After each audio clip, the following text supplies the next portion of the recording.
seek to engage with and bring thought leadership and thought leaders to engage in discourse on what we consider to be cutting-edge topics in the domain of business and management. In the past few months, we've hosted forums on topics such as construction as a driver for economic growth.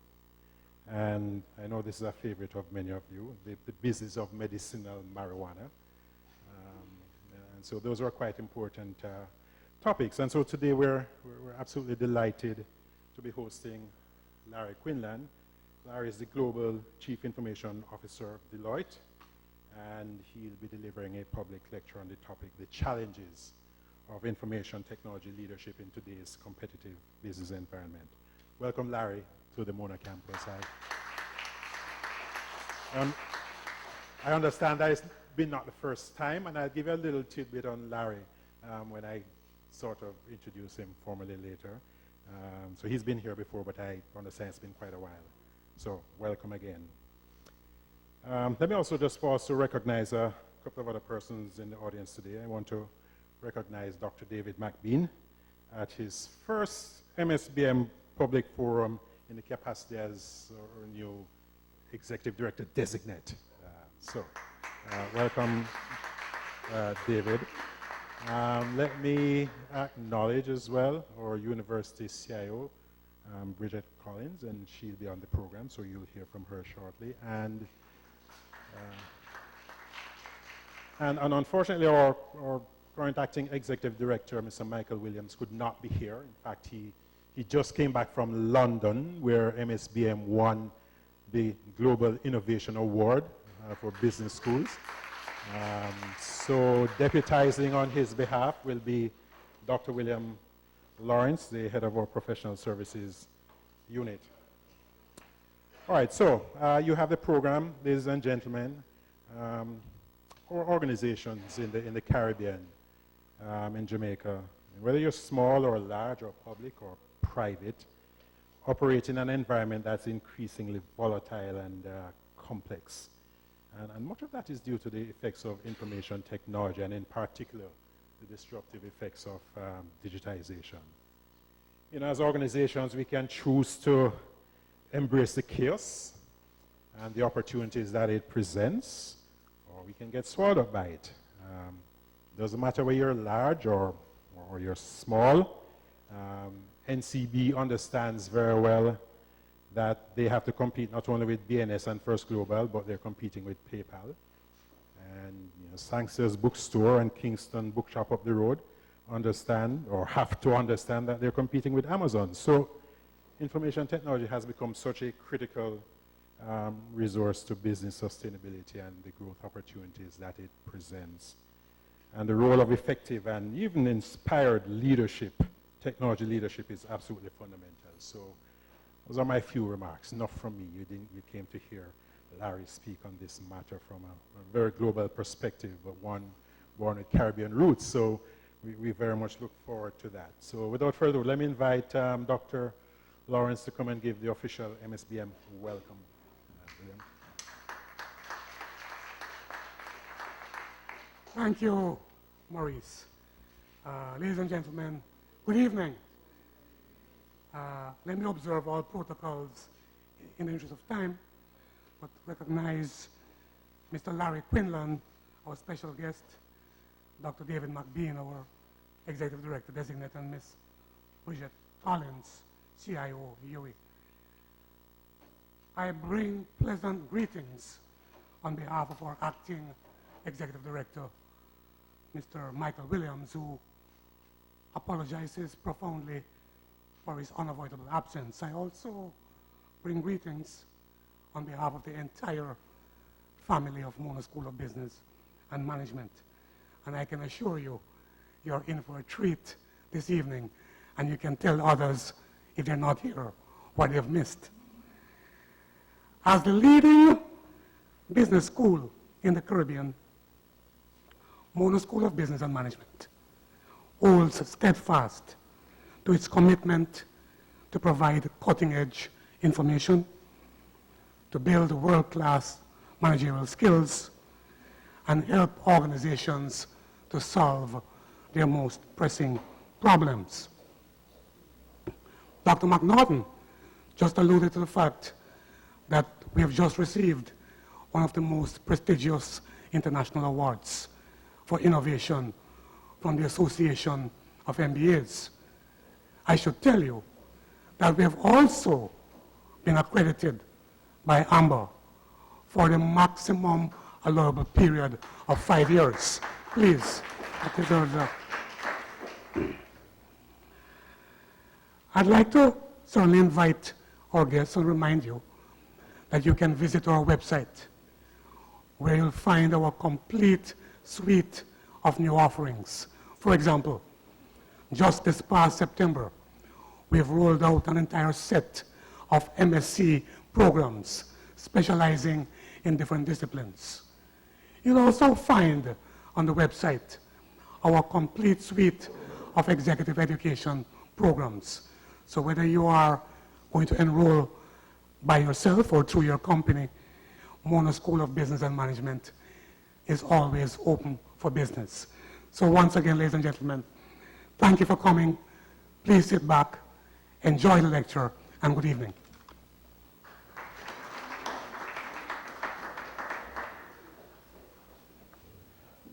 All right, thank you for those compact remarks, William. And without further ado, let me invite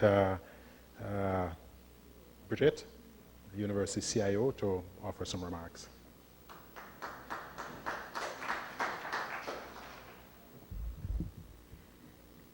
Good evening, everyone, and special welcome, Larry Quinlan.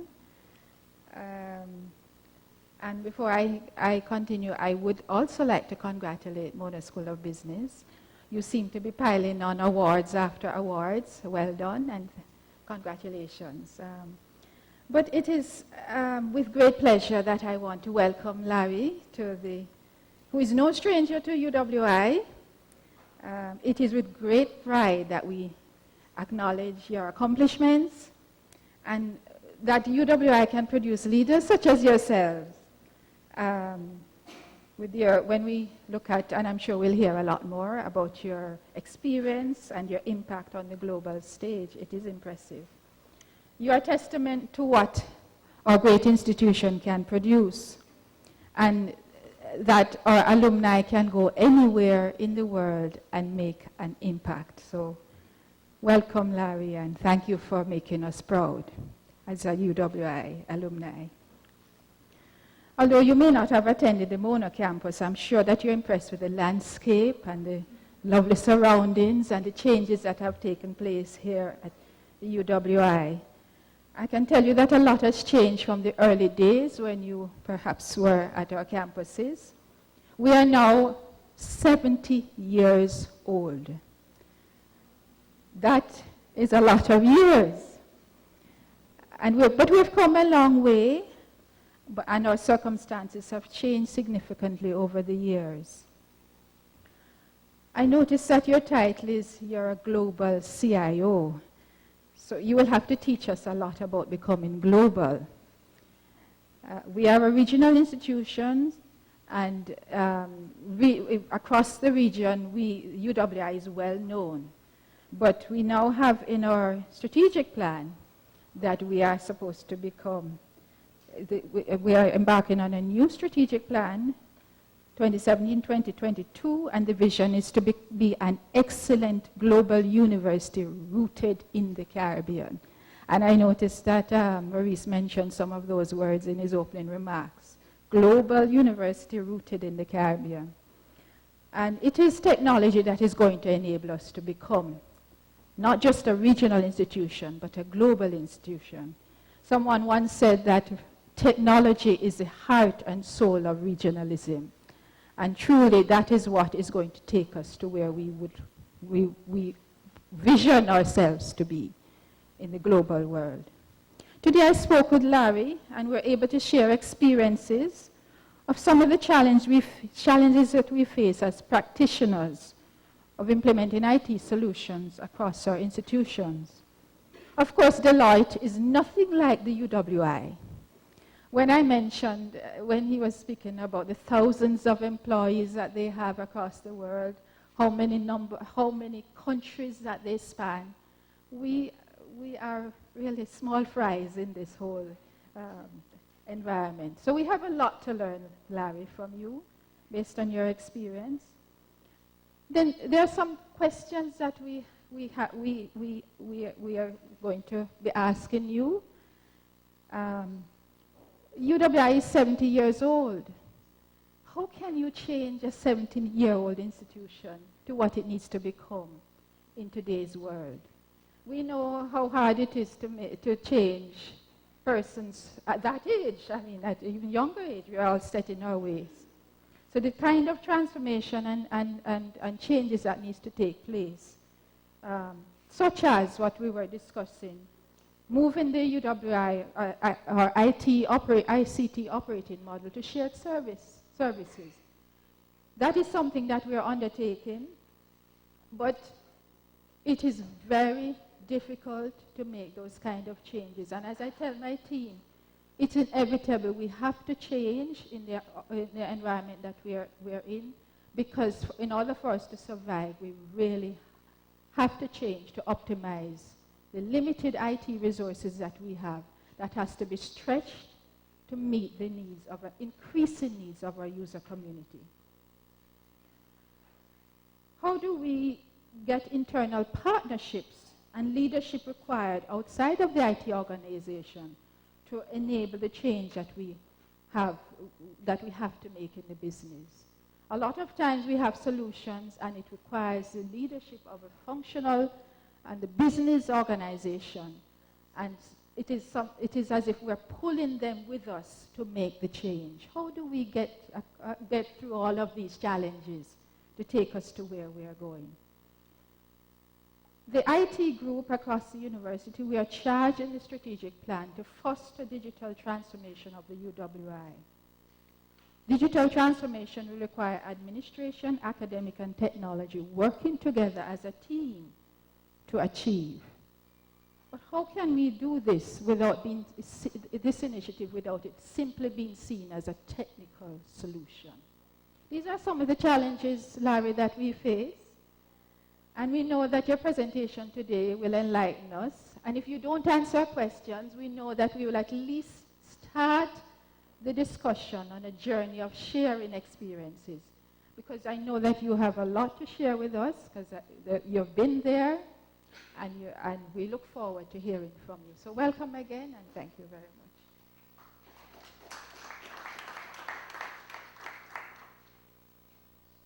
Thank you very much, Bridget. I know as the university CIO, and therefore CIO of what is a very complex, both culturally and otherwise, institution, you grapple with these issues of leadership. So I'm sure you'll be the first in line to challenge or to ask Larry questions. So without further ado, we are getting to the main course. And allow me to just briefly introduce Larry Quinlan, Global Chief Information Officer of Deloitte. Larry Quinlan is a principal in Deloitte and serves as the Global Chief Information Officer. He sits on Deloitte's US Executive and Global Operating Committees, and also chairs the Global CIO Council.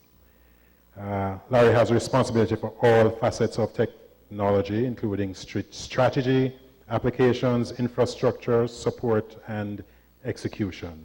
And he spends significant time working with major clients, discussing technology strategy, trends, and leadership.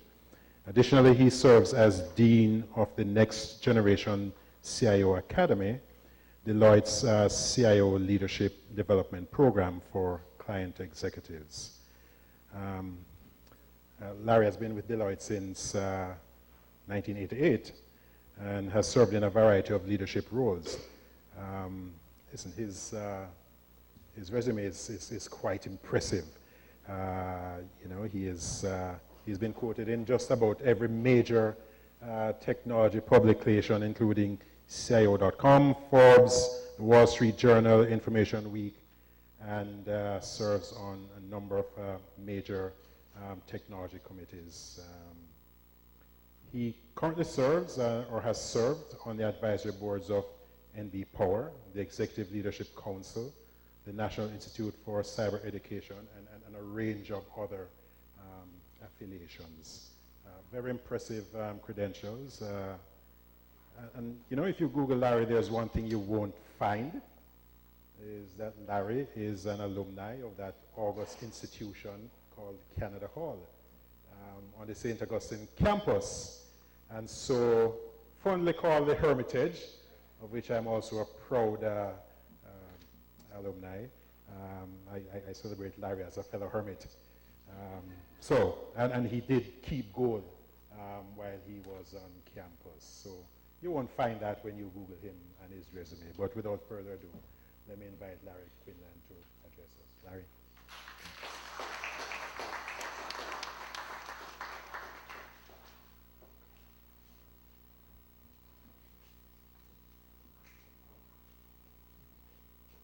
Well, good evening, everyone. It's good to be here. I think with the build-up and the introductions, it would be hard to keep my end of the bargain, but I will try. I do want first to recognize and thank Dr. McNaughton, Dr. McBean, Ms. Collins, Dr. Lawrence, and Janice Henlon for their kind introductions and hospitality while I've been here. So for me, this is an honor. Quite simply put, UWI is one of the most important institutions in the world. I think it serves as the backbone of the region and creates a future for us. So I'm from a small island, so St. Kitts. For those of you who don't know, St. Kitts has 35,000 people. And when it was time for me to go to college, I followed my two brothers, and I ended up at College of the Virgin Islands, CVI. I don't know how many of you have ever been to the St. Croix campus of the College of the Virgin Islands, but it's beautiful. It's perched on a hill, and it's right on the beach, which is my favorite thing in the world. So then I got a scholarship from UWI. This is after I'd been at CVI for a month. I got a scholarship from UWI. And such was the reputation of the University of the West Indies that I packed it up. I left the beach, a little reluctantly, I might add. I left the beach and went to UWI. But the connection goes further. See, my father never finished high school. Self-made man, successful businessman, never finished high school, but always regaled us with stories of when I was a boy, I walked 20 miles to school, didn't have any shoes, that kind of thing. But in his 50s, he decided he wanted to realize his dream of being a lawyer. And it was at UWI that he realized that dream. So he attended Cave Hill and then law school here in Jamaica, and became a practicing lawyer in his late 50s. Went on to practice in St. Kitts for a number of years before he died. So for me, UWI is the place where personal dreams were launched and aspirations were fulfilled. So when I say it is truly an honor to be here, you can tell that I really mean it. So I think it's important for me to just set context about, my journey and where I am. So I work for Deloitte. One of the challenges of Deloitte is that we're big. And as you think about my journey and the journey of others, it's important to put it in some perspective. Plus, I don't think I get paid by Deloitte unless I put this slide in the presentations. So you can see Deloitte has, over 250,000 people in over 100 countries around the world. And we practice in interesting places like Syria and Mongolia, and China and the US, etc. And part of my role is to provide technology for all of those 250,000 people in over 100 countries. And it provides some interesting perspective on how technology is applied and how to add value. Many of the countries we're in are developing countries. A number of the countries are developed countries, and how to apply technology in an environment that is both rich and poor, that is developed and developing, and in between is one of the things that we focus on. We're about a $40 billion organization. We spend about $1.5 billion or so in technology around the world, and have around 5,000 people delivering technology internally, and that's different from all of the people we have who deliver technology solutions to our clients. So when we really think about then, how we operate and what we do, then it's technology on a very significant scale. But I would argue that technology on a significant scale is nothing more than the application of technology on lots of smaller scales.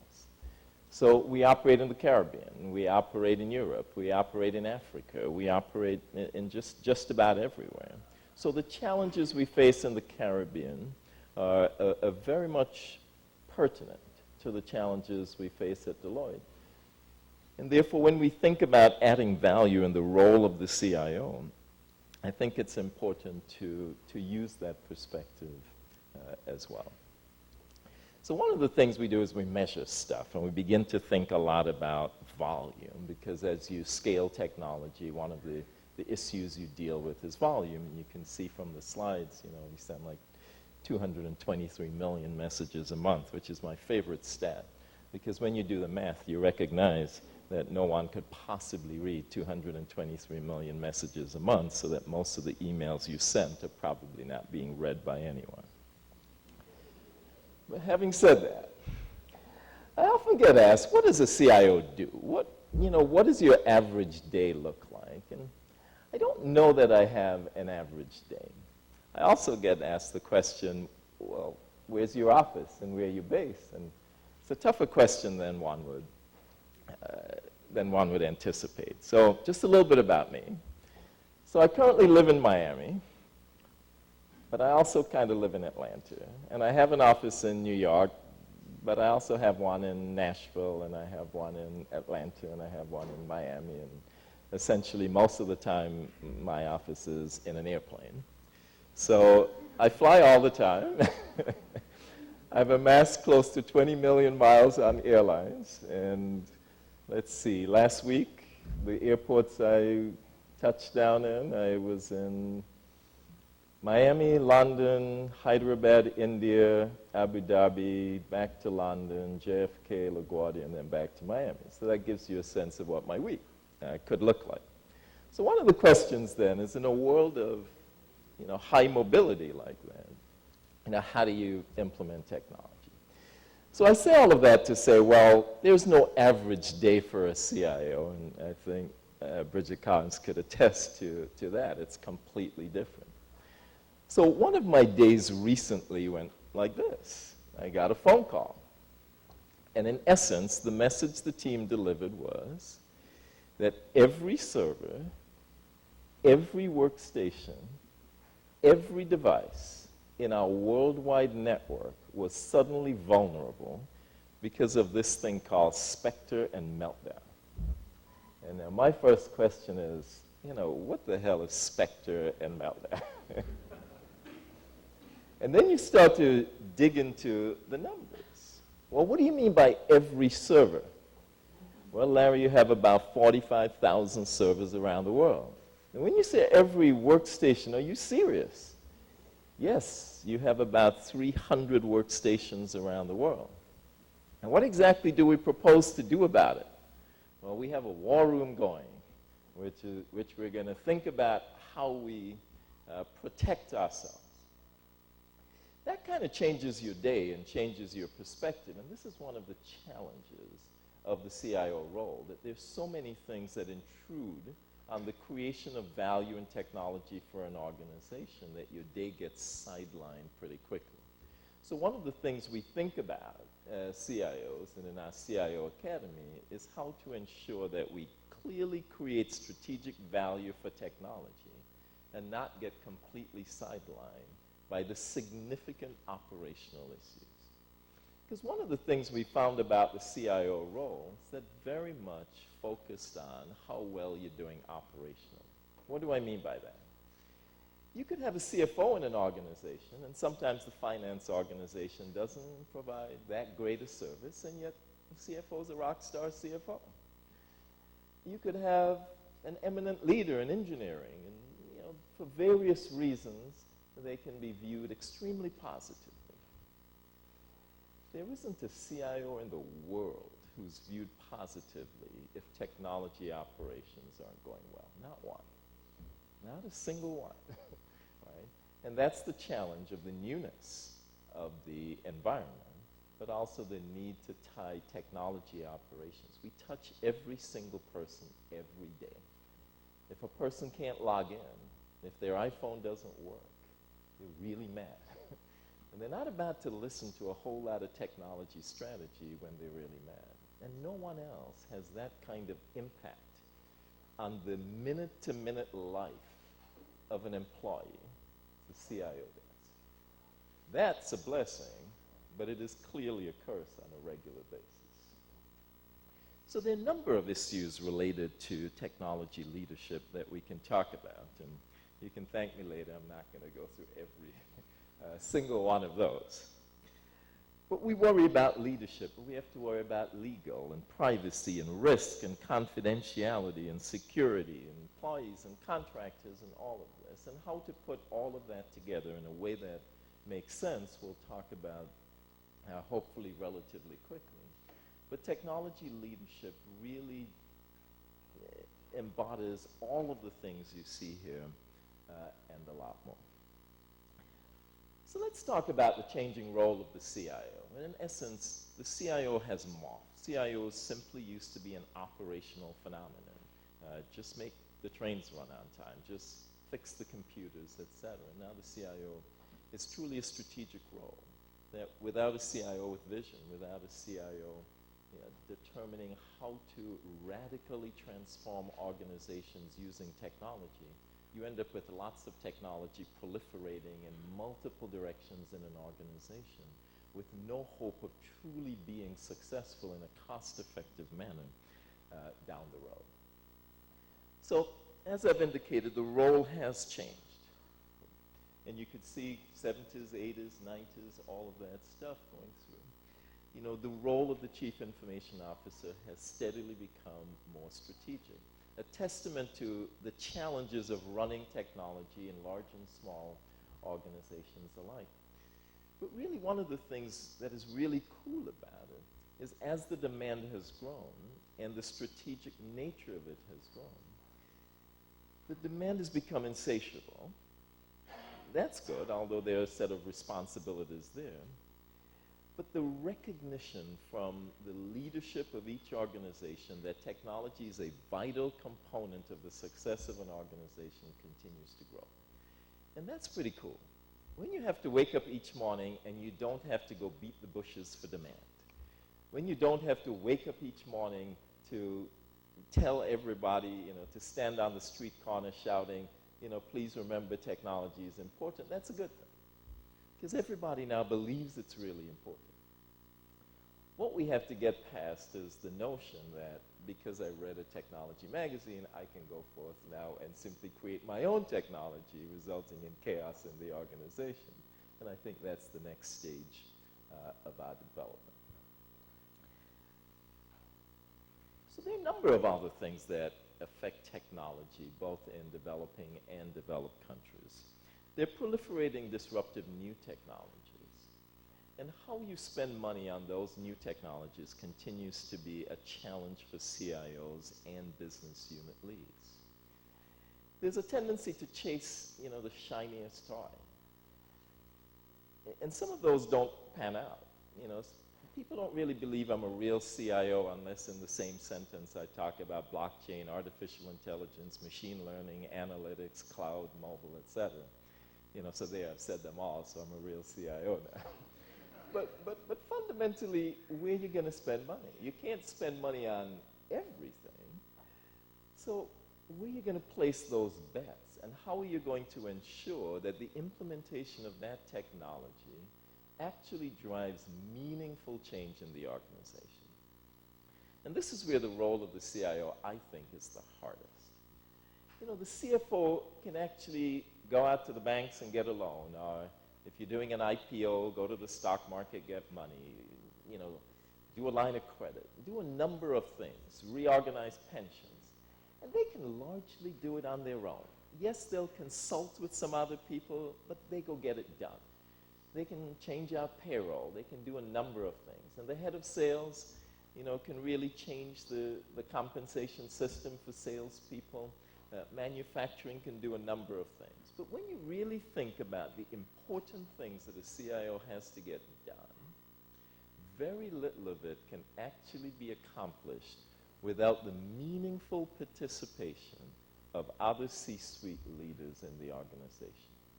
If you want to put in a new HR system and the HR leader isn't paying attention, you're in for a world of hurt.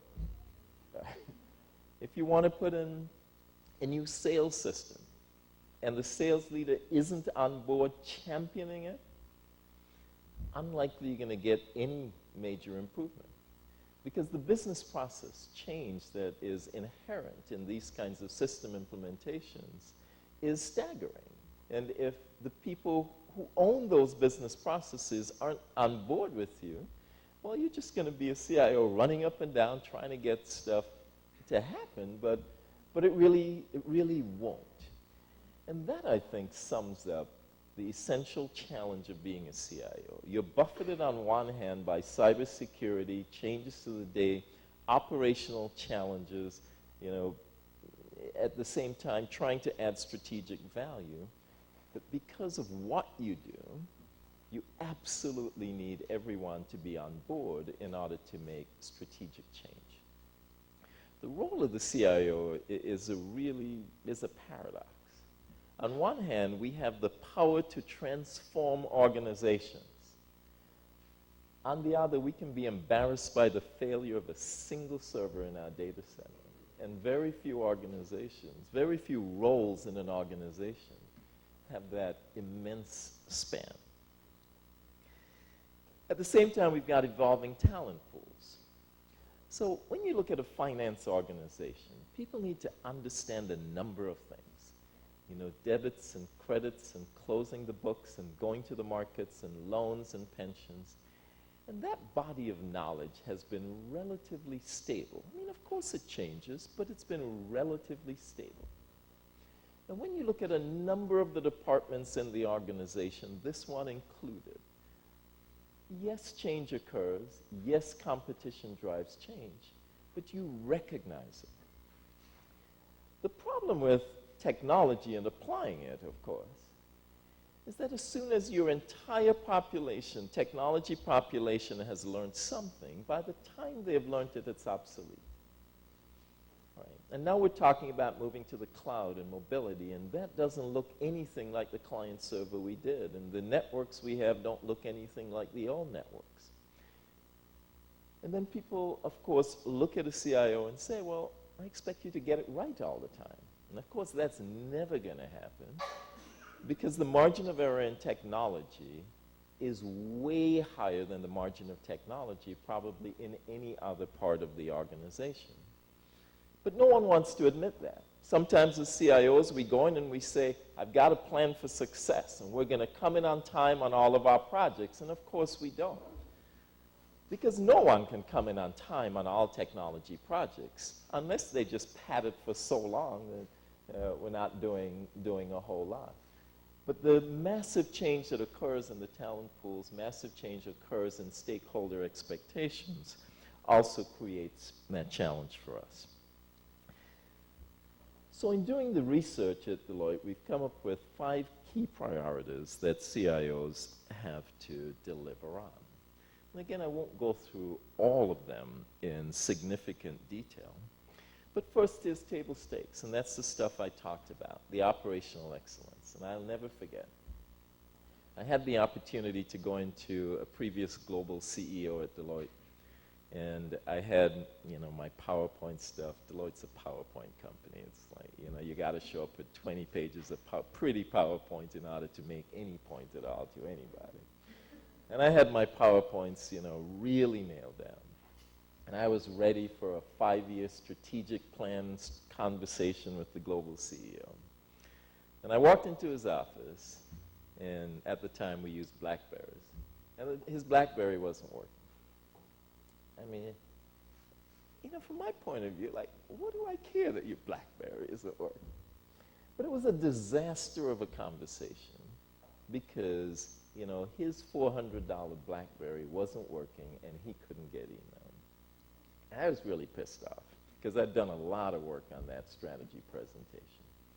But it taught me a lesson after I'd calmed down like 3 days later. It taught me a lesson.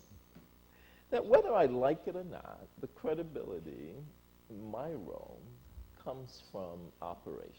And I redoubled my effort to think about how to make operations work. We did a lot of things, which we'll talk about quickly, but if things aren't working, if systems aren't working, if people can't log in, if everything takes a long time, if their BlackBerrys don't work, then fundamentally my ability to communicate a technology strategy and the value that that strategy brings is severely compromised in a way that makes it almost meaningless. But CIOs also have to figure out how to run technology. Not just the technology organization, which is a part of it, but a technology operating model. Because with the democratization of technology, everybody wants to do technology. So you end up with this phenomenon called shadow IT, where people everywhere just building stuff. Well, my friend Joe down the street writes mobile apps, so I got him to write a mobile app for my department, and I did it faster than the IT department could. Or, I have a cousin who runs a software development shop, and it's really cool, and I got them to do something for me. And by the way, I now need to connect it to your school's computer systems because it's the greatest thing since sliced bread. And we get a lot of that. And in general, the best way for a department leader to justify going out and doing that kind of thing, the only foolproof way, is very simple. You just have to claim that your CIO is way too slow to meet your needs. You have to claim that you can get way better service from somebody else, and you too could justify going out and getting your own technology. The net result of that, of course, is a proliferation of systems that don't talk to each other and that don't have the kind of security that one would need. But we're not off the hook, because sometimes the fact of the matter is we are too slow. And we are not close enough to the business unit to be able to create the value we need. So we also have to change that in order to ensure that we can apply value the way we want to. And we have to figure out how to get disruptive technologies adopted. And notice I didn't say just how to get them built. We actually have to figure out how to get them adopted. Because nothing's worse than actually spending tons of money on technology and then it doesn't get adopted for any meaningful reason. But you would be surprised at how many billions of dollars are spent on technology implementation without any thought for how it's actually going to be adopted. And how many systems were conceived and developed and actually aren't used by very many people. In fact, at Deloitte, we have a joke which says, when we can't figure out, who's really the owner of an application, like, just shut it down, see who screams. If nobody screams, you have an application that you really don't need to maintain anymore. And disruptive technologies are really, really important, but I would argue not as important as really understanding, how to use disruptive technologies, for competitive advantage. And then there's value creation, competitive advantage. I think it's actually the most important thing of all. And that as CIOs, we have to spend a lot of time figuring out how to create value and how to get competitive advantage. And the reason for that is parts of technology are commodities. I actually meet with the global CIOs of the competition, our competitors, and we talk about technology because a lot of it is a commodity. It is really the application of technology to create competitive advantage that is actually the driving force behind true technology adoption. And that's where we now need to spend a lot of our time figuring out, in our organizations, how could we possibly use technology in a way that would make us larger, more profitable, more cost-effective, provide a better experience for customers, for students, whatever your customer base is. And that's what we're really focused on, I believe, in the role going forward. And then trusted advisor. So one of the challenges for me is I work in a professional services firm. So I told you, we have 260,000 people. Well, probably 75 or so thousand of those people are technology consultants. People who deeply in their heart believe that they know far more about technology than I do, and they can do the job with one hand tied behind their back and half the budget that I could. How do you influence people like that? Well, probably in your organization, you'll have people like that as well. But becoming the trusted advisor to the executive committee, the trusted advisor to your customer community, but really having a point of view, an understanding of how to apply technology and how to create that competitive advantage. And there are a number of things we focus on as we deal with the implementation of technology. And again, you can see all of these, which I won't go through because I think I've actually spent time on each of them. But the scale's important. We have operational CIOs, and then we have strategic CIOs. And we need both. It's not as if you can just have a strategic CIO who doesn't do operations or an operations CIO who doesn't do strategy. But melding those two together in a way that creates the kind of advantage we're talking about is really where we're focused. That our research says that the CIO of the future is focused on implementing technology in a way that combines real strategy for competitive advantage with real operations for cost-effective technology implementation. So it's not one versus the other, but how you blend those things. And it's increasingly important to have oversight.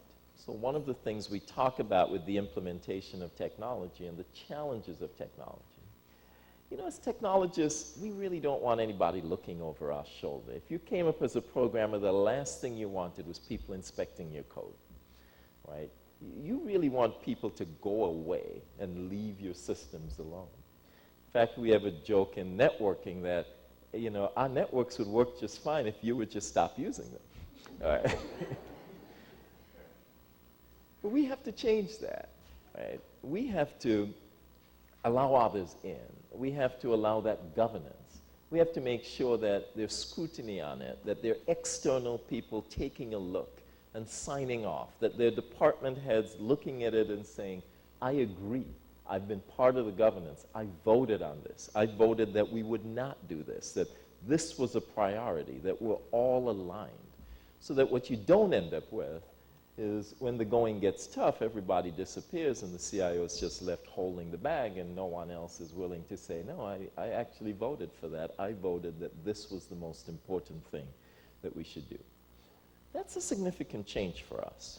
In the old days, we had the dictator CIO who really defined what the program was going to be and how it was going to be executed. And now that's changed. We actually have to give up some of the power to business units because we need that alignment. We need everybody to stand up and vote and say, we agree with this program. This is what we want to do. We're on board with it, and we're going to support it. And without that, the notion of competitive advantage never, ever gets realized. So let me switch gears from managing technology and implementing it to say, but there's such a thing as technology itself, not just the management of it and the competitive advantage. You actually have to implement something, right, the technology. And we think about the future of technology a lot, and every year we do a number of things, including technology trends. I promise, again, I won't go through all of that list. Some of it's pretty esoteric. But what we're finding is that there are a number of trends that advanced technology organizations begin to think about, and how can we implement them. And over the years, you had trends like, we're moving to the public cloud, or we're going to adopt mobility, or machine learning or analytics needs to be embedded in what we do. Over the last 2 years, it's been the whole notion of DevOps in our organizations, high-speed computing, or you pick your favorite trend. And I actually think it's important to become conversant with those technology trends and determine how to implement them in the organization. Because it's kind of rare to have a CFO who truly doesn't understand finance.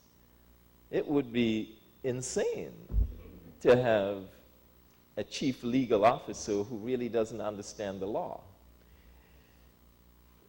But over the years, there have been some businesses who've decided that the right thing to do is have a CIO who actually doesn't understand technology. And I think over time, that's a strategy that's not going to end up being so successful in my mind. And it's necessary, I believe, for chief information officers not to become so strategic that they're also not technologists. That I believe it's important to understand the subject matter of what we're trying to implement wherever we're trying to implement it. And these are some of the things we look at. We look at how we run technology. We look at data as being a really big deal. We're focused on blockchain in some industries, not in every industry. The whole notion of APIs. And on top of this, there are a number of others from last year and the year before. We're still engaged in a massive move to the public cloud, which I think is going to be transformational. I don't subscribe to the notion that all of our data centers are going to be shut down shortly and everything's going to be in the public cloud. I also don't subscribe to the CFO notion that, don't worry, all data centers will be gone and the cost of technology will be cut in half just by moving to the public cloud. That's certainly not what we've heard. But I do believe the role of implementing technology is becoming too complex, and that we're expected to implement technology at a lower cost point with increasing complexity, with insatiable demand, while getting closer to the business and creating competitive advantages. And at some point, it doesn't quite work. And I think the only way for technology to survive and for the implementation to continue unabated is if some of the roles of implementing technology move away from the organization. And I think that's where the cloud comes in, that you now have a set of vendors focused on taking on some of the responsibility of the implementation of pretty complex technology and running it where you had to before. And it's analogous, I think, to the whole notion of the electric power grid. In the old days, each major company in the United States, for example, and Europe, had their own power plant in the basement. They actually manufactured their own electricity. But you don't really get competitive advantage for having electricity. You just get competitive disadvantage if you don't have it, right? So moving to the electric grid, just as we have here, is similar to moving to the public cloud. At some point, you won't run every server yourself. You'll just run it in the cloud. So we run a combination of things in the public cloud as well as things on premises, and we'll continue to do that. But I think those kinds of trends are absolutely necessary for a CIO to seize on to ensure that technology can be implemented in a very successful way. But there's one other thing that I believe is really important, and that is humanizing technology. So I do recall a point in time with great humility when I would say the technology organization at Deloitte was probably the most hated organization in the firm. When people would rather go to the dentist for a root canal than go to the technology organization for just about anything. I remember when we made people fill out a form to get an additional power card for their laptops. I remember a time when it really didn't matter what the question you asked was. Before you were finished, we knew why we would say no to your request. I remember all of that. I think it's important in technology to really figure out how to create a spirit of progressiveness, to create a spirit of choice, to create a spirit of enthusiasm, to allow people to experiment with technology, to create a positive impact, to people to actually want to call on the technology organization for a number of things. And we went through a process of doing that. First, we gave people choice. You could have an iPhone or you could have an Android machine, well, certain Android machines, etc. As opposed to, you're just going to have what we tell you. Or you can have, a heavier laptop or a lighter laptop. And it costs us some money, which came out of other parts of the IT budget. It wasn't free. And then we started communicating with people in a way that was effective, about the things that were important to them. And we started putting some humor in the messages and really humanizing it. And I started putting, at the bottom of every message we sent out, you can respond to me, etc. I still recall the day when we got a junior auditor who responded to me. And when I actually sent an email back to them, they apologized profusely, saying they didn't really expect the CIO of the firm to send them a personal message, and they were so embarrassed. But it was that notion of really humanizing technology and being able to create that environment. Because I think in that kind of environment, we get to thrive. And if people feel confident about technology and excited about technology, and they think we care about them and the tools they use, and we're sitting there really focused on how to make their lives better, you get a far better experience and an ability to implement technology that surpasses any other sort of command and control approach that you could possibly have. And this is one of the things now that I'm really focused on in terms of building a culture. And you don't have as much of an issue with this here, but the whole notion of creating diversity in technology, and to doing more to ensure that we have that kind of diversity. So when we think then about what's next, and I've covered some of it, I begin to think maybe a little bit more personally. I begin to ask myself questions like, how does a skinny kid from an island with 35,000 people become the global CIO of an organization with 270,000 people? I would argue that a lot of it has to do with going to UE. That it provides a foundation, it provides a level of confidence to navigate the world that I think not going to UE would not have provided for me. But I think the lessons I've learned in implementing technology on a large scale are perhaps applicable anywhere. I've learned a couple of things. One is that you've got to be a leader, and that leadership is not evident unless there are people following you. And that you actually have to exercise leadership in a way that makes you worthy of it, that people actually have to believe that the message you're delivering and the direction you're going is worthy of their followership. And that was a really important lesson for me to learn. I also learned that you have to sell a vision, that people don't wake up every morning thinking, what is Larry's vision today and how can I buy into it? And that you actually have to reach out and communicate and articulate the vision in a way that inspires people and makes them actually want to do the things you want to do. In my case, there are 5,000 people in the IT organization.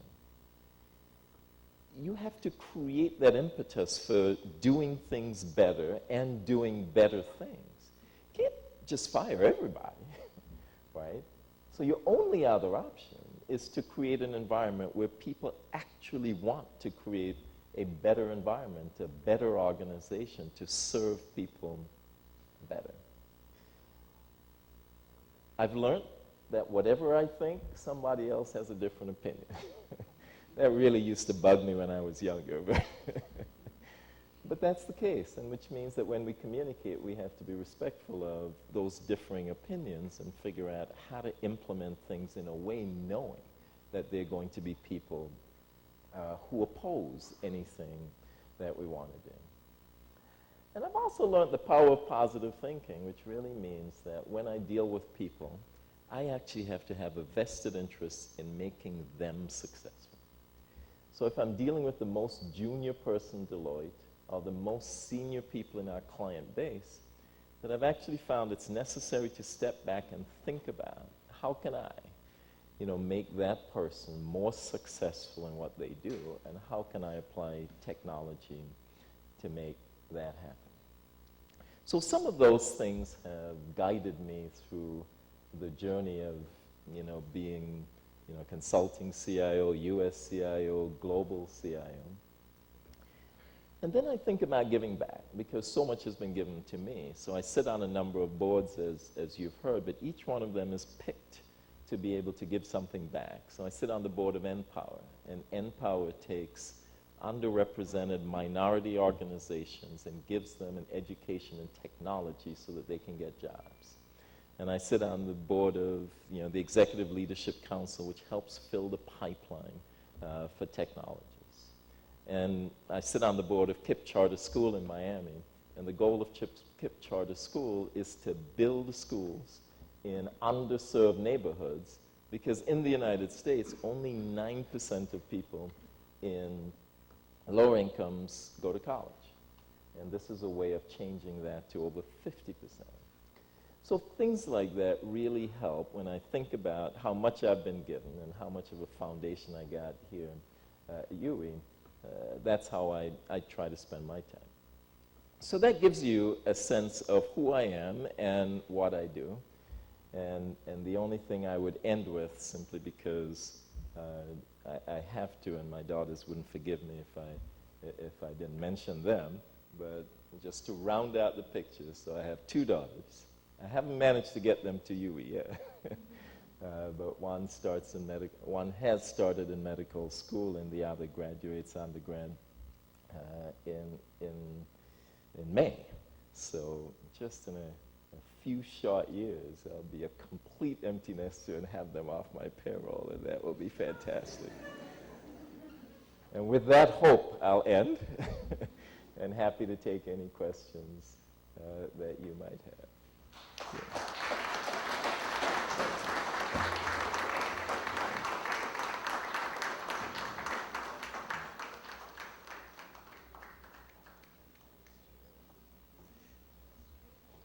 Yes, I see a hand.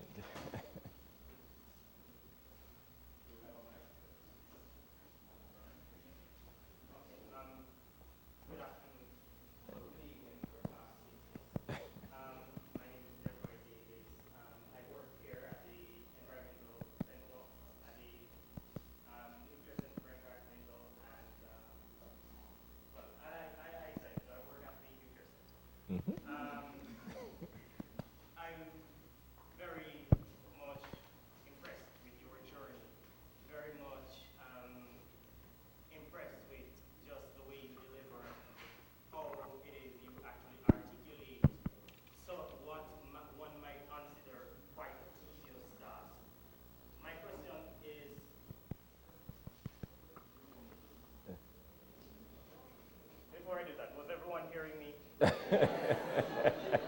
All right. All right. So my question is actually one not related to the technical field.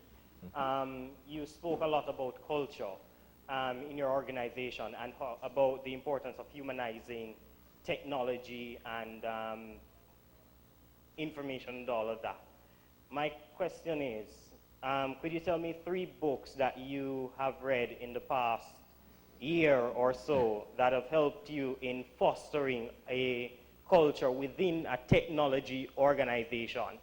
And then what, again, are 3 books that you would recommend that every person here read?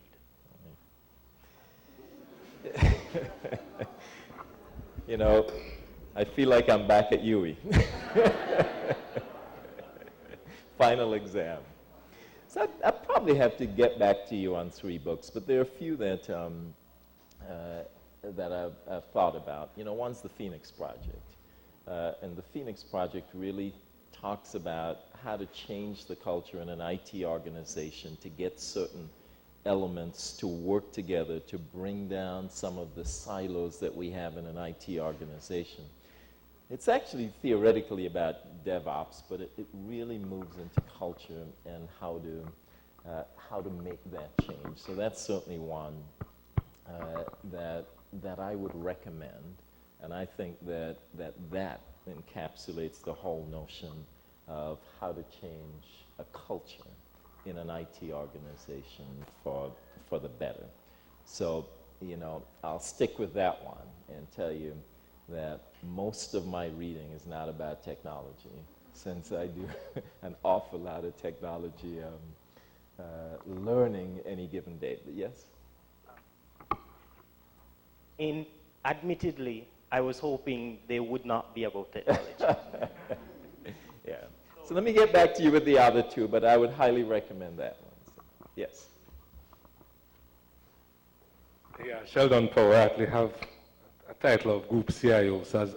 I'm like Bridget Dome. My problem is miniature, but I think it's the same with yours. I think it's multiplied by a factor of maybe 100. At GMB, we have a little over 1,000 employees, and we're across the group. We're in Trinidad, Domrep, St. Lucia, and Trinidad. And we have a big operation in DR, and I haven't had time to learn Spanish. They offer Spanish, but I just don't have the time for it. I think I saw a slide where you said you had 14, not sure it was 14,000 different applications that you have running.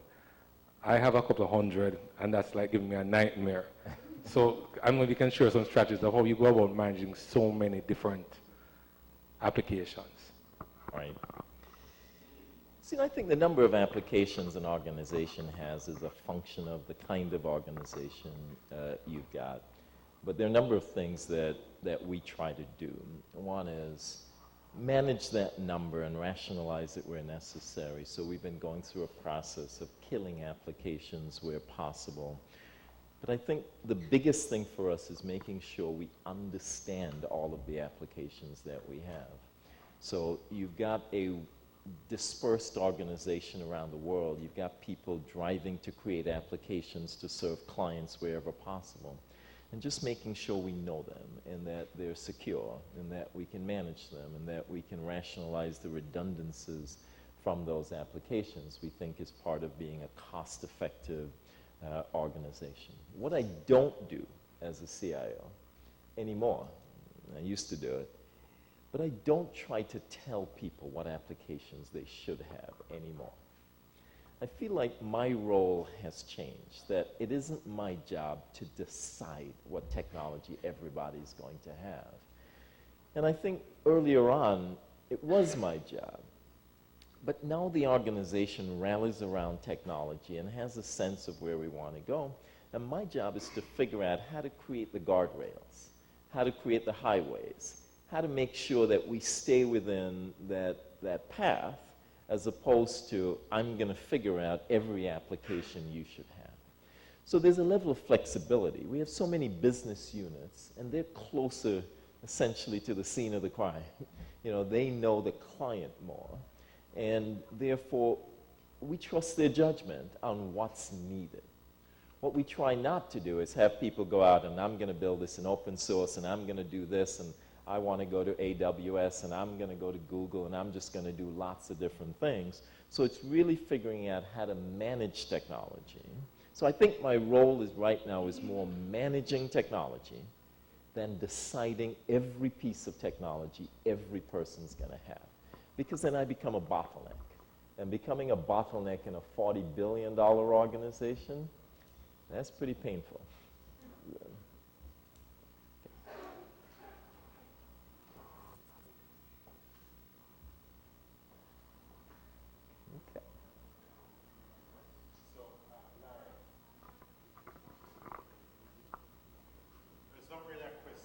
wanted to point out that my IT governance students are sitting down here.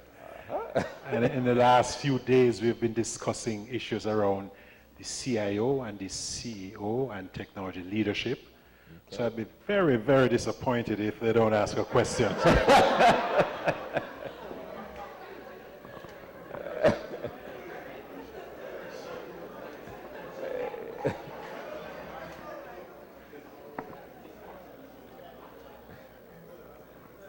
All right, not to steal the thunder from the actual CIO students, but just one last one. You mentioned a series of trends in technology and the challenge that you have in actually deciding which ones to spend money on. The question here is, how do you decide which ones to actually have your people investigate or learn, for want of a better word? Right. I think there are a number of ways in deciding what to investigate, but let me change the premise of the question. Because I think one of the things we've discovered is that we no longer want to decide what everybody's going to investigate, which is a bit of a change, because again, I started my career intent on deciding what people were going to investigate. So I think along the way, as I got older, maybe a little more tired, you began to realize it's the multiplier effect you're looking for. You're actually trying to create an environment where people feel inspired to go do the things they need to do, as opposed to waiting for you to tell them what they should go investigate. So we start with the notion that we want to have a curious technology organization. One that's just going to go investigate things that you had no idea they were investigating. And rather than beating them up and asking why they're wasting time, you kind of celebrate this curiosity that they have. And then they start flooding in ideas, so the issue isn't any longer how do we tell them what to investigate, but when they've investigated things, which ones do we actually want to scale and take further? So you end up with a pyramid. People investigating lots of things. Ideas come in. We're going to kick the tires on a number of those things, and some aren't going to fail. Some are going to fail. And rather than beating up the people who brought you ideas that fail, still celebrating them, because the next one they bring could really be a winner. So we kick the tires on a few, and then there's an even smaller number that you're really going to invest in. You're going to take those into production. You're going to change the way you operate. You're going to bring those technologies in. But no way do you get it right at the end unless you have that curious organization out there doing things. And in our case, they do it on weekends sometimes, and they do it at nights, and they do it just because they like it. They don't just do it between 8 and 5 o'clock, but they do it because they're true technology professionals who believe this is an environment that they can succeed in. All right, good evening. Hi. And I'm a part of Dr. McNaughton's class. All right, so we live in a world where technology plays a huge part, right? And we know that there's a constant tussle between IT leading the business strategies or, the business leading business strategies. Where do you see the role of the CEO as against the CIO, and what's the relationship in which they have to have for the business to actually be successful in its strategies? Right. I think the first thing a CIO learns is that the CEO is the boss. So you kind of start with that approach. And I say that facetiously, but I mean it. You got to have a boss, right? You got to have someone who's in charge of making the final decision. And in my view, it's not the CIO, it's the CEO. What you can't have is lots of people everywhere believing that they can make the final decision. The CIO, I believe, has to have enough influence and power that they have the ear of the CEO, so that when the CEO makes that final decision, they have considered what the CIO has to say and where the CIO wants to go, as opposed to it's just invisible. that the CEO simply talks to business unit leaders. The CIO, a member of that C-suite, has a really important responsibility in figuring out how to manage technology and how to apply it for the benefit of the business units. The business unit leaders, in my view, have an equal responsibility. So if you're going to have a major project going on, then you expect a senior technology leader and the senior business unit leader to come together to make it work. If you ever have to implement a significant technology and you don't have a senior business unit leader with you, I would just recommend you don't do it. There's nothing good that's going to happen to you as a result of trying to move that forward without senior business unit leader on board. Because what's the first thing that's going to happen when something goes wrong? Those people in IT, right? We have a joke in IT where we say there are only two kinds of projects: business successes and IT failures, right? So it's really important to put those two people in a box, and the CEO has to say, both of you are responsible for delivering on this major commitment. Because we're not just putting in technology. We're putting in technology to achieve a business impact. And I think the first part of your question had to do with, business strategy, who leads it? Business unit leaders lead business strategy.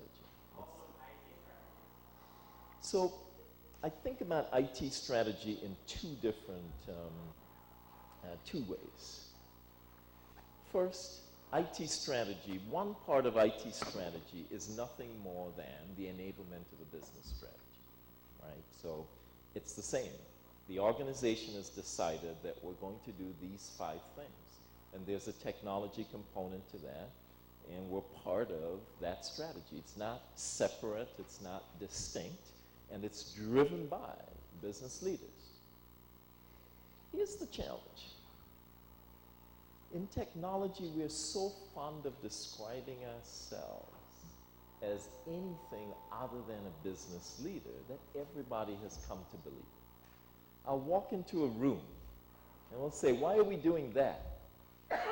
The business said we should. The business wanted this. The business wanted that. One day I just got frustrated and I just stood up in front of the organization and I said, I don't want to hear anything about what the business said. We are a part of the business. I mean, what are we, chopped liver? How come everybody else is a part of the business except IT, right? And we make ourselves be something else. So for me, it's a combined team. You're doing some work with finance, it's finance and IT working together. You're doing work with sales, it's sales and IT working together. But we're Deloitte. We're not the business versus IT. And that's how I think about it.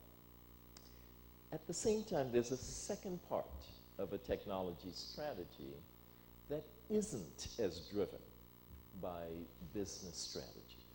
It's how you manage technology. It's how you investigate new technologies. It's how you improve the delivery. What does your PMO structure look like? What does your delivery structure look like? How will you implement DevOps? How will you acquire new technologies? What's the right way to fund them? All of those things that have to be done because technology is a discipline that has to be managed. But that is very, very different from the technology strategy of the enterprise. That's the technology strategy of the IT organization. Massively different from the technology strategy of the enterprise. Yes, I think in the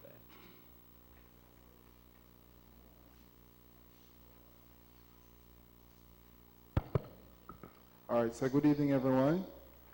I just want to say I must thank Mr. Larry Kinlan for his rich presentation. I really learned a lot.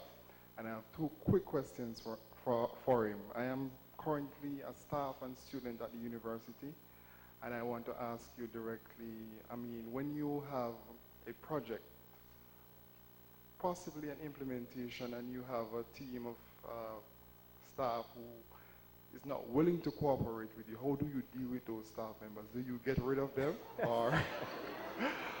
Or you're so gifted that you know how to work with different types of people and behaviors and stuff like that? So that's question number one. The next question. Can I do the first? Because Okay. see, I'm getting old. I can't remember too. All right, no problem. You can address So I'll do the first one. Okay. Look, I was sitting in a conference once, and there was a really dynamic speaker, and he was talking about technologists and influencing people. And he did a quick exercise, and he said, there are two kinds of people. They're the people who want to work with people, influence people, and then there are really those who are more individual contributors. They really want to kind of do things on their own, solve problems, analytical, that kind of stuff. And he said, those of you who consider yourself a people person, raise your hand, and half the room put up their hands. And then he said, okay, those of you who are not a people person, you really want to contribute by yourself, individual, etc., you raise your hands. And half the room put up their hands. And his comment was, well, those of you who are not a people person, you can kind of go home now. Because you're not going to accomplish anything in technology unless you can really influence people. Anything you want to do requires influencing people. Any strategy you want to sell, any inspiration of a technology organization to do better requires dealing with people. Convincing stakeholders that what you want to do is in their best interest. Getting people to agree to even do the project in the first place requires a level of persuasion. So if you're not committed to influencing people and working with them and getting them to see the win-win, it's not going to happen.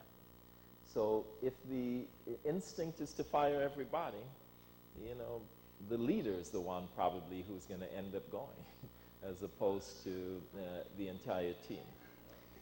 But it's important that you look at the other side of it. What if you have a project team, and after working on this project team, 95% of them really want to go and get it done, and 5% just won't do it? Then I think it's important to move swiftly to part company with the 5% and to do it without delay.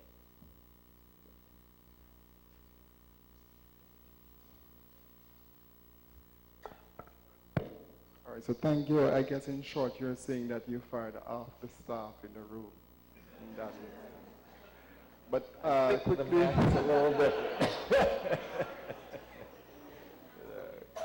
Okay, so quickly, let me ask you a second question. How do you ensure you get the productivity from your team members in terms of, do you have timelines when people have to get into work and time you have to leave, or you just focus on getting things done? How do you deal with that? Because we're living in a, Right. So we don't spend any time at all trying to figure out how to get productivity out of people. I think it's back to one of the other questions about how do we ensure that people work on the right things. We've really moved to a notion that people have to be inspired to be productive themselves, that you can't walk around demanding productivity. You can't do things to drive productivity. What we found out is that most people are frustrated that they can't get more productivity because we actually put impediments in their way. We've set up the organization in a way that we've got all these silos and structures, and you got to pass a ticket from here to there to get something done, and then you got to wait for one team to respond to the ticket, and et cetera. And it's just a whole lot of bureaucracy. We got to fill out this form in order to get that form so you can do a third form. And really, our job is to remove the impediments for productivity, not to demand productivity. And that if people feel like we have their best interests at heart, and we actually go through the organization removing those impediments, that people will want to increase their productivity. But the notion of going around getting that productivity from people, we don't invest in that. We try to invest in the environment that removes the impediments that allows them to be productive. Yes. Oops. All right. In a small organization where I manage IT, we have various departments that have various cultures. People behave differently, and it's normally a problem. It's very difficult to have synergy in an organization where just on a departmental basis they function differently. And you have an organization on a global perspective where the dynamics of even the culture impacts you. So operations in India is absolutely different from operations in North America, but your systems and your influence transcend the global boundaries. So the question is, in small organizations we have difficulty just with departmental culture. How do you combat global culture in terms of effectively implementing systems that should bring about synergy in an environment that is so dynamic? It's a tough one. I mean, we try very hard to work on it. You know, I still recall when I took the role of global CIO just for our consulting business many, many years ago. I'm kind of older than I look, they tell me. At least that's what I tell myself. You know, I started firing off emails to the Japanese. You know, they should do this, they should do that, have they considered this? I have this bright idea, you know, kind of a young, cocky kid coming into a role, I have all of these ideas. It was intriguing to me that I didn't even get a response to the email, right? They didn't even respond. And I just thought, what kind of people wouldn't respond to their new CIO? You know, they just got to be terrible people. And I got some good advice. You know, someone told me, get on a plane, go. So I went to Japan, went to Tokyo. They met me. They took me out that night. We had dinner. Then they wanted to have drinks. Don't ever hang with the Japanese after you've gotten off a 22-hour flight.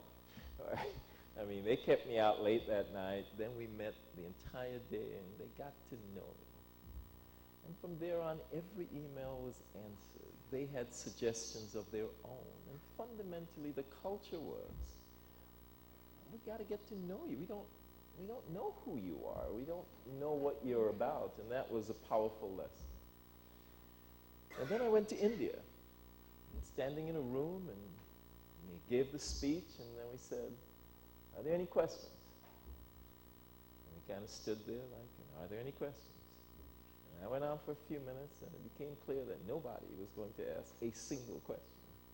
So you kind of awkwardly wrapped up and moved on and realized that they didn't feel they had been given permission to ask questions, and that we had to change that dynamic, and we had to sit in small groups and encourage and indicate, no, this isn't this strict hierarchy where you can't, because your boss is in the room, you can't ask your boss's boss a question, and change that dynamic and invest in culture. So for us, investing in culture is a big deal. The goal is not to make everybody the same.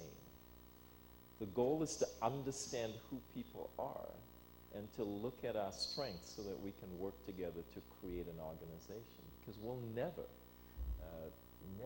be the same. I spent 2 years on top floor north in Canada Hall at St. Augustine, and it's 90% Jamaicans. I can attest to you that people, even the people of the Caribbean, are not the same. So.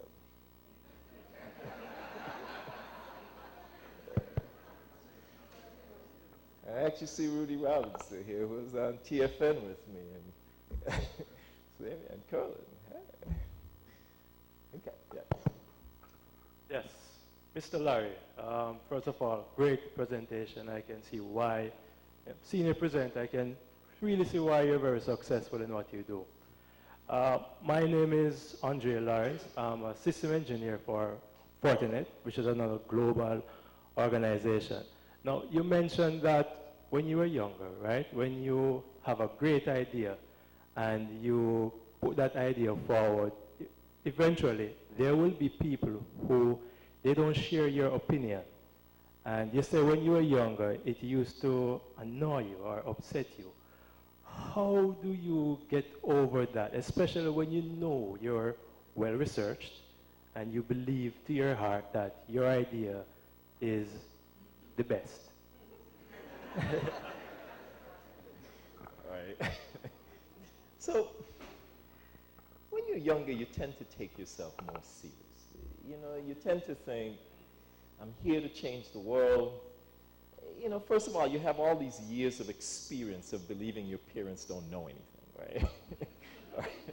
And you start from there, and then you get to thinking everybody over 40, you know, dinosaurs, right?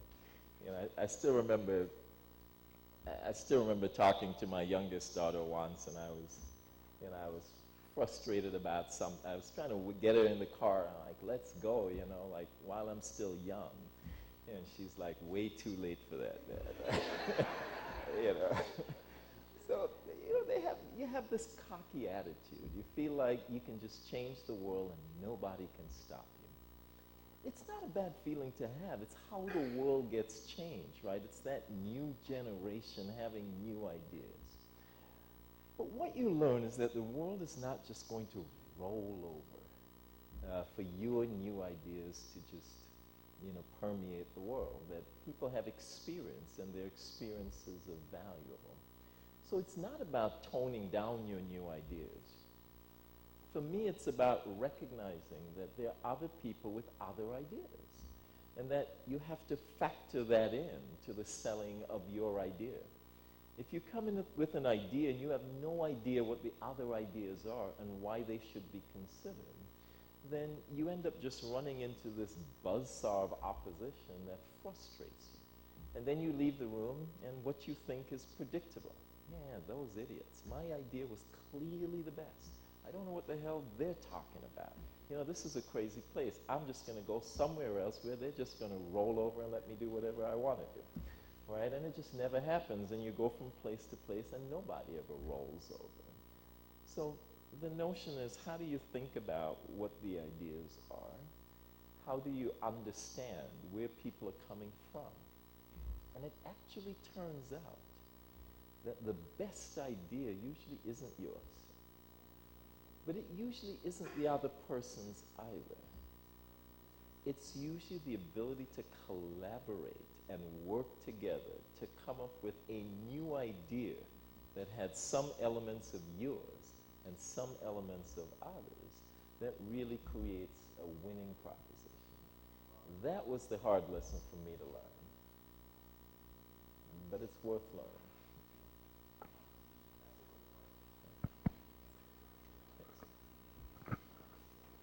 Sorry. Hi, good evening. I have two questions. To what extent do companies here in the Caribbean, for example, as the Caribbean become more information-driven, need a chief information officer? And to what extent are companies, do you find, I'm not sure how au fait you are with, you know, the Caribbean environment, but to what extent are Caribbean companies utilizing the public cloud to drive their business? Sure. So I think all major companies need a chief information officer, and I think all mid-size organizations need a chief information officer, but depending on the size of the organization, it might not be a standalone role. If the organization's not big enough to have a separately funded chief information officer, it might be a part-time role depending on the size of the organization.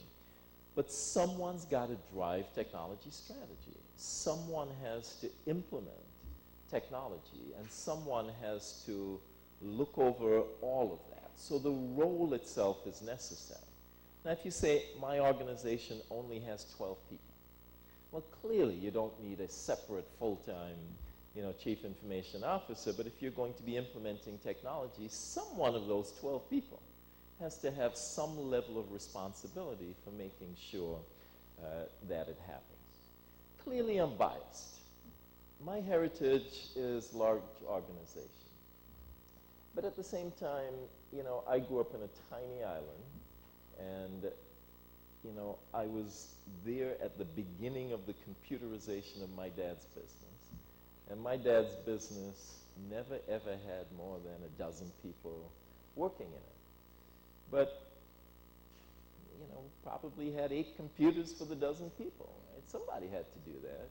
And that's where my love of technology was born. I actually started out with the implementation of technology in my dad's business, one cheap computer at a time. But I saw the power of it. I saw what the computer could do. I saw how it could automate those punch cards. My dad had an insurance business at one time, and every single customer, we had a typewritten policy number, address, etc. You know what happens in an insurance company if you lose some of the punch cards with policy numbers on them? You got a real problem, right? So I saw that, but I think someone's got to run. The second question was the public cloud. You know, how much are we utilizing that?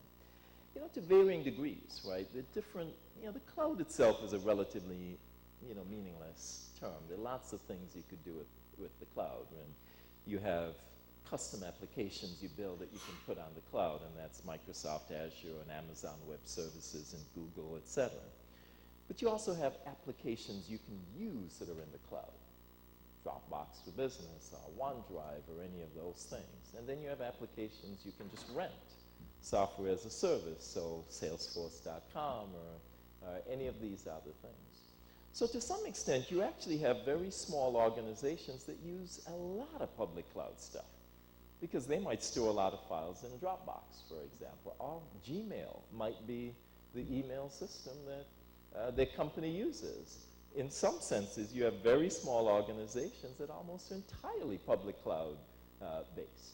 But if you move to bigger organizations that have HR systems that are on premises, et cetera, then you're seeing a gradual migration, which I think is appropriate.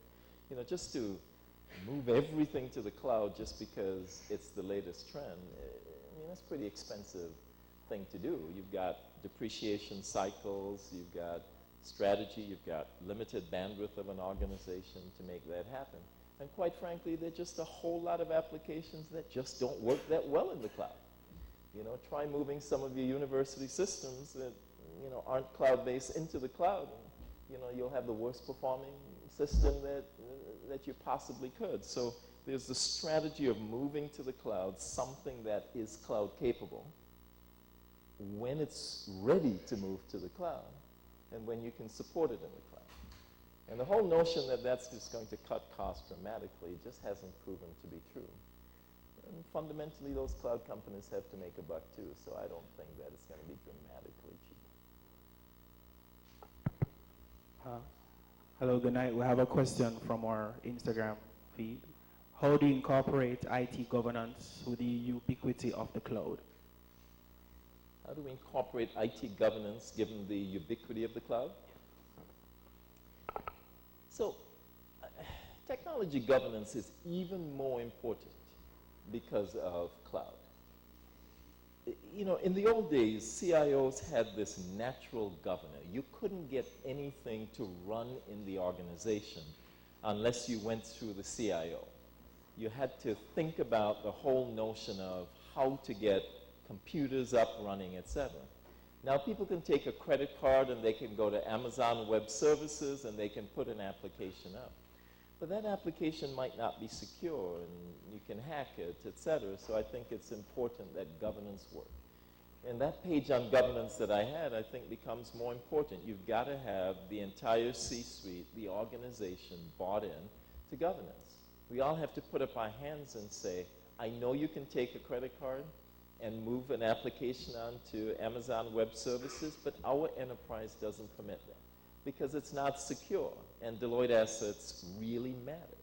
And therefore, you can't just have stuff all over the place because somebody wanted it there. But the CEO has to buy into that, and the executive committee has to buy into that, and the CIO's role is to convince people that that's a necessary thing to do. So governance, technology governance, in my view, becomes even more important because of the prevalence of the cloud. Yep.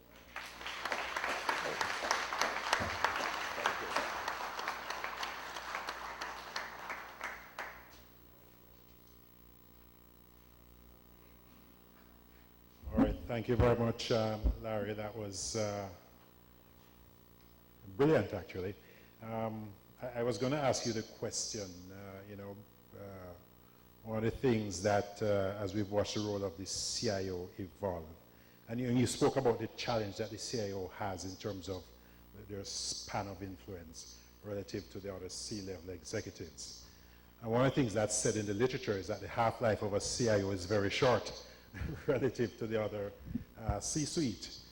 But you've obviously managed to navigate that hazardous environment to great effect in a global organization. So I'm very curious as to what are the key things that you've used to manage that, and maybe we'll discuss that over a drink outside.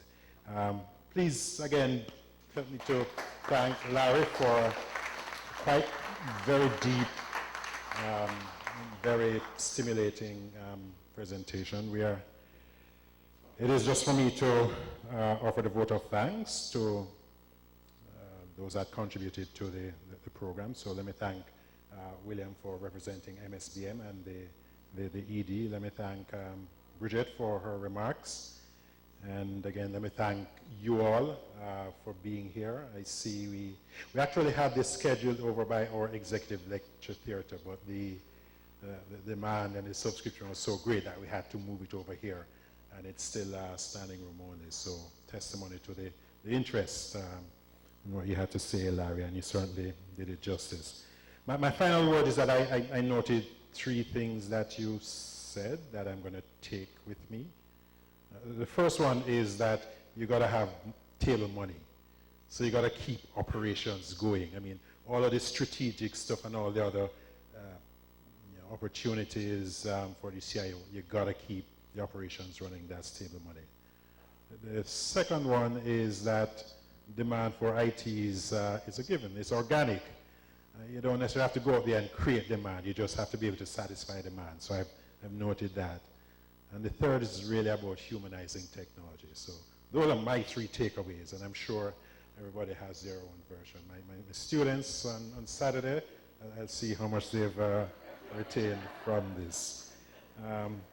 Anyway, thank you again, Larry. Let me invite Bridget to make a presentation too. Larry, please.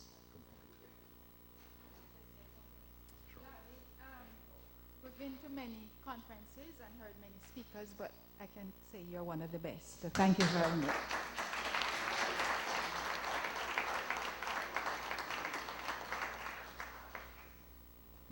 All right, so enough said. We have some refreshments outside. I know it's great to see Rudy here, who was also on Canada Hall, TFN, and perhaps Larry's common wall or common room.